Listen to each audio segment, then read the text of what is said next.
With the flick of her pen, she writes, the magic within beginning to rise.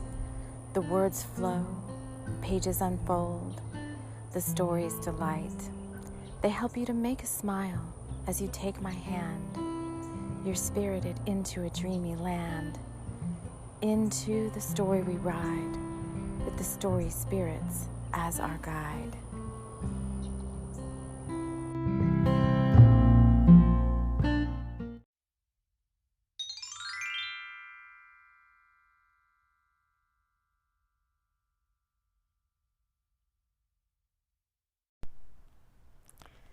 This is book 2 of my Soulmates series. This is TAMI Chambers, and I will be reading, watch out for the voices, this audiobook for us. This is Chaga and Chai. TAMI's work in this lifetime is to bring healing to people and our planet. She does this through her writing, healing storytelling, and her work as a teacher, mentor, guide, and motivational speaker. TAMI works individually with others, in community with all ages, and as a steward of Mother Earth. If you'd like to also follow along with this audiobook, all my ebooks are free to read. There's always links in the notes of each episode of this audiobook edition. And this one is actually in paperback in in Amazon and Barnes and Nobles. So let's get into just looking at the back of the book. There's no stopping a love that is meant to transcend all time and space. Larimar McDougall runs her chai tea house and knows her love is out there somewhere. She's been seeing him in her mind's eye and her dreams since she was a child, and now he's appearing to her in visions and speaking to her. And his eyes, is he a dream or fantasy? Billy Tavish, LA herbalist, travels the West Coast USA in search of the perfect mushroom to add to his collection. His gentle and kind demeanor belies a magical and introspective guy who all the ladies want to get to know better. But Billy's heart is set on finding his love of a lifetime. He knows she's out there, at least he hopes so. He's been visiting her at night in his dreams, and now he's seeing her in visions during the day. Is she real? He has to know. The soul knows the way, and there is no stopping the bonds that have been set when two souls pledge their undying love for each other. Chaga and Chai surpasses this earthly life to explore a love that transcends all. Divine timing, soul unions, sacred partnerships, and passion and sensuality are explored in a story of perfect divine union and the love that brings it all together. Chaga and Chai is copyright 2019. The dedication to Larimar and Billy, who have taught me to never give up on my dreams, and to my amazing creative team, who always seems to push me just beyond my comfort zone. I am eternally grateful. Chapter 1, Autumn. Billy dressed quickly, knowing it was prime season for foraging wild mushrooms. Today he was out scouting for his beloved ghost pipe, which he'd been wanting for a heart-opening elixir he planned on making for Samhain, or Halloween as he called it when non-pagans were around. It had been incredibly dry this past summer, and now, after a few days of drenching rain, Billy was hoping to find quite a few popping up in his favorite foraging spot in the redwood forest a few miles from where he was staying with his friend and soul brother for the summer. Billy usually spent the summer months hopping around to various places in California and then packed it up in the first days of autumn to head back to his winter home on the Oregon coast. He liked the headlands and craggy overlooks best when it was raging and bellowing buckets of rain and wind on the coast. Billy had not seen his best friend Claire Overmeyer since late spring after Beltane, and she had been bugging him to get back home so they could hang out and swap shop talk about recipes and more. Claire just broke up with her partner Megan and needed a shoulder to cry on. It didn't hurt any if it was Billy Tavish's strong sculpted ones, where she could rest her head in between tears and shots of absinthe. Larimar McDougall was sitting at her spinning wheel, daydreaming again. her dark red hair falling into her eyes as she could clearly hear his voice in her mind. Her spirit lover was all she could think of it, a man she had been dreaming about since she was a teenager. Who was he? She had no clue, but clearly he was sharing her thoughts again. She could see him in her mind's eye and had even drawn a few pictures of him, but they didn't look like anyone she knew, in this lifetime anyway. She figured she would find out one day and was content to let Rowan McIntyre hold her hand and more as of late. Blonde-haired Norse-born Rowan was perfect for her, Larimar kept telling herself. She loved him, or so she thought. At least his 6-foot blonde muscular frame and sparkling blue eyes kept her coming back for more every time. The Chai House tea bar was full when she headed back downstairs to see how Raina and Claire were handling the kitchen. It looked like they had it under control, so Larimar decided she needed some fresh air. Connecting with her mystery man always left her feeling a little melancholy. But why? She had no idea. Mabon, the first day of autumn, had just come and gone, and Larimar hadn't even had time to update the decorations in the tea house yet. Her mind had been on something Rowan had said to her that hadn't sat well the last time they had made love. "For heaven's sake, Larimar, it's like you're not even here sometimes," he said, feeling like he had been holding space with a ghost. "What's got into your mind, love?" he said, caressing her cheek. Quite frankly, Larimar wasn't sure. She had a woman's dream in Rowan, and he kept her satisfied in every sense of the word, but something just felt off sometimes. As the veils of spirit thinned the closer it got to Samhain, she felt her spirit lover's presence even closer. It was always the eyes she saw in her mind that got to her. There was such a deep love and knowing in them. She felt like she had been looking into them for all eternity. "I think I'm coming down with a cold," she lied. Larimar was never ill, and Rowan knew it. Was she seeing someone else, he wondered, as his jealous streak got the better of him. He'd been working hard to quell that demon ever since his wife, Alessandra, had left him for his best friend. He wanted to forget that whole nightmare of the last 5 years, but he still had work to do there. Shadow work was not his favorite thing to focus on, and Larimar knew it too, although he didn't call it that. Larimar understood the magic of light and dark, and could discern much more than she let on to Rowan, or anyone else for that matter. Somehow the subject of paganism and folklore was always shied away from by modern folks, and Larimar's only confidant was 7 hours away in Gloucester. Oh no, you're going to get me with these accents and stuff. She'd had another late-night conversation with Tamara last night about her visions increasing, but she never let on about him. Somehow spirit lover seemed a little weird, so she was just happy right now to keep it to herself. She breathed a contented sigh as she watched the waves lap around the boardwalk, where the Chai House welcomed in visitors to the little seaport town of Rockaway Point. Billy finished a round of laps at the gym as he could feel the eyes on him again. It seemed that Lauren Brisbane was always watching him, and in an uncomfortable way. Of course, Billy was a man by many standards of male perfection, but he hid it well under a humble and gentle demeanor that belied the hunger he often felt for that one woman he had yet to find. It was always her in his dreams at night that kept him wondering, who was this literal dream girl that came into his night slumber and got him all shook up? He had never seen anyone like her in real life. Lauren Brisbane was indeed watching Billy, but not for the reasons he thought. He looked so familiar to her that every time he came into the gym, she had to stop what she was doing just to take it all in. She certainly had never slept with him before, she thought. She would have, through the clouds of drunken perception, remembered that form. Long dark hair falling over hunky muscular arms, and ghostly eyes that she could never tell were looking at her or through her. No, she would have remembered all that, jaded or not.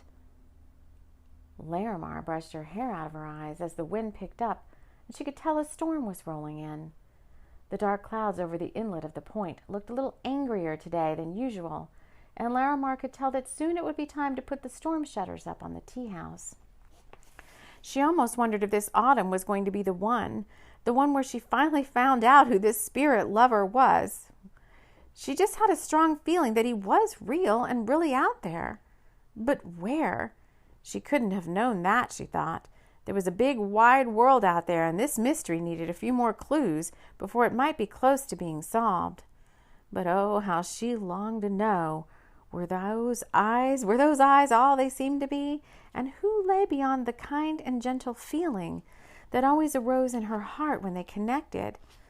That and the passion. She couldn't deny the heat she felt when he was in her mind. But all thoughts of dream men faded in the wind as her cell rang, and she saw Rowan's name come up. Better to stick with real men, and she certainly had one of those, she admitted, almost guiltily to herself, as she pressed to accept the call. "Love, I have just what you need tonight." Rowan's voice came over the line with its, does it sound slick sexuality? Rowan's voice came over the line with its slick sexuality and noble Norse accent. I'm not sure how that sounds. She couldn't deny that it made her weak in the knees every time. "Rowan, hi," she managed to say, her throat dry from the wind, which was really picking up now. "Dare I ask?" she said, somewhat timidly. Often Rowan had these intricate surprises he created for her, and they usually ended up with candlelight and love-making somewhere mysterious. She liked spontaneity, but the top of the Ferris wheel at the summer solstice carnival was a little more daring than she had been ready for this past summer. "I want to take you out on the town," he said huskily. "You've been working hard this week, love, and I think you need a break." He was using his best come-on voice? "I think you need a break." He was using... You've got to excuse me with the voices. I have a lot of fun doing them. And they evolve throughout the book. And if you don't like it, it's maybe not the book for you. But okay, let me just keep going. I want to take you out on the town. You've been working hard this week, love, and I think you need a break. He was using his best come-on voice, hoping she would accept. He still wasn't sure if she was seeing someone else on the side, which made him somewhat unsure of where he stood with her. Larimar had to pause a moment to consider her response. She really was tired from talking on the phone so late with Tamara the night before. However, she also knew that she couldn't stay at home every night, avoiding life and living in her dreams. "Sure, Rowan, that sounds great," she said, sounding more emphatic about it than she felt. "Great, love. I'll pick you up around 7. Sound good?" he asked, feeling lighter now that she had accepted. "Sure, perfect, Rowan. See you then," she said, ending the call. She didn't want him to think she was ungrateful, but she just didn't feel like talking to anyone at the moment.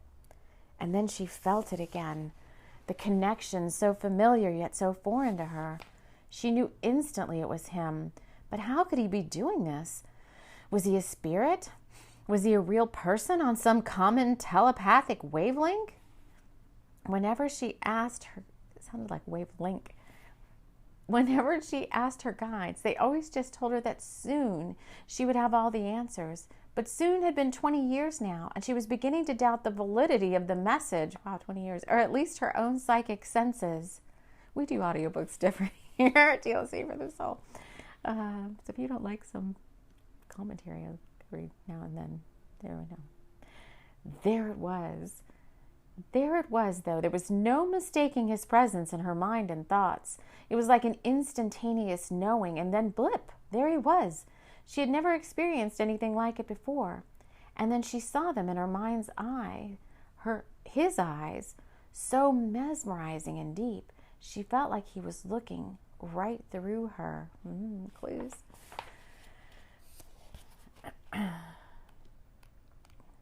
Chapter 2, Willingness. Was she willing to continue this game of the senses? She often asked this of herself, especially when there were definite sexual undertones to the whole thing. But there was also no mistaking or denying the intense feeling of love and wanting she experienced when they connected. And then she heard him speak in her mind like she had so many times before. "Hello, princess. How you doing today?" The voice spoke with a deep, resonating intensity, and then it was gone. Larimar shivered in the cool autumn air and wrapped her cashmere cardigan even closer around her. No time to catch a cold, she thought. I better focus on my evening with Rowan, or I'll be up in my room trying to dream this mystery man into being. And then she heard it for the first time.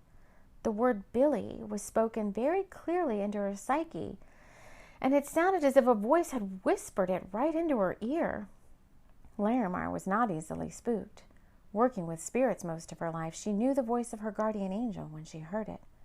She had heard that voice on several occasions, an audible, masculine tone, deep and resonating outside her left ear, as if he was hovering over her shoulder. That voice only made itself known when it really needed to get something across to Larimar, and when she heard it, she sat up and took notice. "Find Billy," the voice came again, and then like the wind was gone. All that was left was the increasing wind gusts from the coast and the more fervent sound of the waves as the storm continued to come in from the west. West winds, Larimar thought. The west on the medicine wheel signified emotions and water. She wasn't sure what to think, and she definitely had no idea how to, quote-unquote, find Billy, as her guide was asking of her. She knew, though, that she had to trust that guidance completely. The last 2 times she had heard its warnings and directions had saved her life, and for that she was eternally grateful, and had made a note never to doubt that voice again.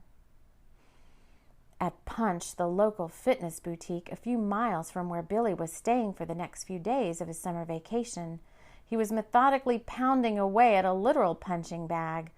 When he did this, his mind went into autopilot. His body was there punching the bag, but his mind and subconscious drifted off somewhere else. It was his meditation. Sweat covered his tight frame in a light sheen, and again Lauren Brisbane chided herself for watching a little too closely. Working at a posh fitness boutique had its perks, she thought, in gratitude for all the hot bodies she had met as the club's fitness manager. But she realized there was a line to her voyeurism, and she needed to draw it a little more boldly where Billy Tavish was concerned. Lauren also had her own psychic senses, and they were screaming at her to disengage. She had the uncanny ability to attach herself to certain people and, quote-unquote, see their futures, past, and anything else that was out there in the ethers for the taking. When she connected with Billy, she felt raw power, sensuality, and something else. She felt her. A presence in his auric field that seemed foreign to him. A presence being pulled in every time he emptied his mind. Lauren looked away and moved back into her office, closing the door. These encounters often made her feel guilty inside, like she was invading someone's privacy. But she couldn't help it, she told herself, as she shooed away the feeling of sex that Billy's aura always brought over her. She had her own man, for heaven's sake, and she could, at 39 years old and very fit and fine herself, have any man or woman that she wanted. So why was she so fixated on Billy Tavish? She asked herself, sinking down into her office chair and putting her hand between her legs. She couldn't think straight, and she felt the urge to do something outlandish, like ride a roller coaster or go surfing. Yes, that was it, she said, pulling her hand out from inside her shorts. She would quell this feeling, not by sexing it away. She needed to exert some physical energy and then go see her friend Brianna for a spiritual tune-up. Brianna Two Feathers was to Lauren what a native medicine man was to his tribe. She healed, cleared, cleansed, and helped Lauren gain control of her psychic powers so she knew how to use them for good and not evil. Lauren had a past life history of not being such a nice person, and it was her atonement in this lifetime, Brianna told her, to make up for all those naughty things she had done before. Yes, that's that, Lauren thought, wiping her hand on a paper towel. She needed a surf outing, and then straight to Brianna. Billy continued punching until he felt his muscles tense up, and then he sat down on the bench next to him and took a long drink from his water bottle. He had felt something so strange this time. He saw her standing in front of what looked like the ocean, and he actually heard himself say in his mind, "Hello, princess." What the heck was he doing, talking to some spirit woman? But every time he saw her in his dreams, he had the urge to take her in his arms and never let her go. But this was no nighttime dream. This was happening now with more fervor outside his sleeping hours. This was happening in broad daylight, and it made him a little uncomfortable. As he was brushing the weirdness away, he saw Lauren heading quickly out of the club. Good, he thought. He felt a little strange in the shower room with her around out there somewhere. He got the feeling that she had some little peephole into the men's room from her office, and it gave him the shivers. Well, he was going to get to the bottom of this dream thing. He hadn't wanted to go to this place in his spiritual work before, but he felt it was time to get more serious about his visions. He made a mental note to call Chandra Rose, his psychic friend, and asked if she could see him for a healing appointment. Heck, for all he knew, some strange spirit had attached itself to him, and it was draining his energy. He had heard about it before, but he knew very little about that kind of magic. Chandra would know for sure, and she was up in Northern California at a workshop in Mount Shasta and wouldn't be heading back to Soul Step for a few days. She had been texting him to make a dinner date, and he had been putting her off for some reason. Somehow knowing the truth about this matter frightened him a little. Lauren drove fast to the beach at Pismo and pulled into a parking spot ready to make havoc with those waves. This was her meditation, a sport that she could really sink her teeth into, and she was good at it, or so she had been told. She could have gone professional in her 20s, but she had given up that dream for Melissa. Melissa Rockingham had been her college roommate, and it had gotten serious. That is, until Melissa graduated from college, intending to marry her best friend, Claire. Lauren had never forgiven her for that, which was probably one reason she had a hard time finding a love relationship. She had such a hardened heart for love that all she could do was one-night stands and hot weekends with the newest flame she had conjured up at the club. Lauren knew how to work sex magic, and it was something she wasn't proud of. It was one of those things that Brianna kept telling her needed clearing, or else her karma was going to be completely off balance. But Lauren felt the power in using her innate abilities to draw lovers in her direction, and she used them like a boss, making her feel in control of who did what and who went to bed with whom. Her justification for coaxing a partner with intention and ritual made sense, at least in her mind. But it always left her feeling worse than before and wishing she could be a better person. But wishes don't work that way. You have to take some action to make your dreams come true. Brianna kept telling her she had to be willing to take more control of her own demons, but for now, that was falling on deaf ears. She deftly got out of her Kia Soul and pulled the longboard down from the roof. She liked to surf old girl style, or old girl maybe, and old school style, and had watched the best of the best old-timers surf these points. Her tight, muscular body and short red hair always drew a crowd as she mounted her board out there on the Whitecaps. She didn't really sense anything once she was up on the waves, and the salt water was good for clearing her energy field. Brianna kept telling her to surf more often. Back in Rockaway Point, Larimar was busy tidying up around the T-bar, waiting for Rowan to arrive. It was 7:30, and he was late again. One of his weaknesses, if that could be called one. He always made up for it with extra special something or anothers, as he called them, which usually related to more fun for him. He loved making Larimar happy, and he thought the small touches and winsome things he got her as gifts made this so. But Larimar was not the gift-mongering type, as she preferred things she made herself and was somewhat of a minimalist.